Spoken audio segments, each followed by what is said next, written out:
South Africans are grappling with stage 5 power cuts tonight. Load shedding is having a big impact on a number of sectors in the economy, including agriculture. For more on what electricity cuts mean for farmers, we're joined by AgriSA Executive Director, Christo van der Rheede. Christo, good evening to you. Thanks for your time. Look, every sector is feeling the pinch. We know that there's a lot that has been affected within your industry, specifically as a result of where the globe finds itself in. You've been complaining about the increasing cost of fertilizers, the increasing cost of fuel. The fact that it's only gotten worse, what does this mean for production? Remember, electricity is very important for any farm. A farm is basically operating like a factory. You need power or electricity for your irrigation pumps and systems. You cannot allow those irrigation pumps or pivot systems to stand still for a couple of hours, because then you lose your little seedlings that you've planted, or you can even lose your trees, fruit trees and so forth. Secondly, many farms have processing facilities. Those big machines, packaging machines, require electricity, and many of them pack up due to power surge. And then your cold chain facilities, your cold storage facilities also require electricity. Otherwise, you can compromise the quality of your fruit, your vegetables, as well as your meat.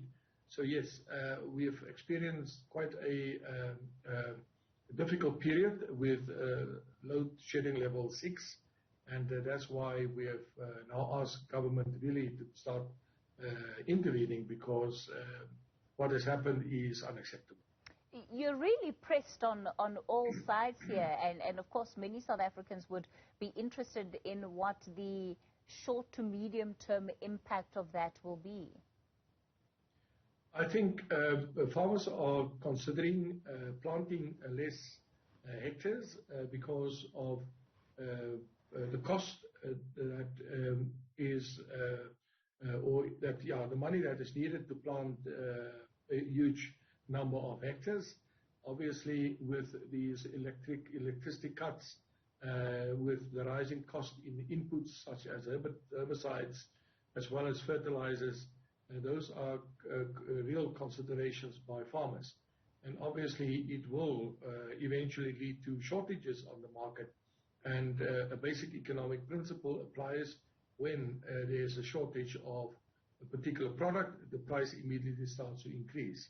But I want to emphasize, we in South Africa, we're still very fortunate in that food inflation is still relatively low if you compare it with the rest of or many African countries and even European countries and even the USA.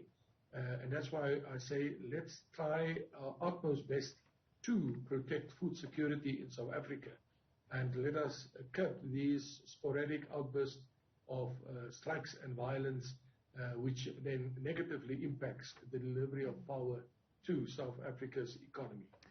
Small businesses, and including big business, often resort to things like running generators where possible, and if they can afford it in the wake of load shedding. Is that possible for farmers, especially those that are working with a number of hectares of land that they may have planted?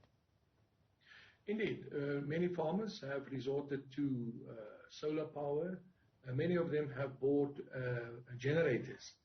But with the cost of diesel going up almost on a monthly basis, it really puts them under pressure, because it's one thing to have the generator, it's another to have cheap petroleum or diesel at hand to make the thing work.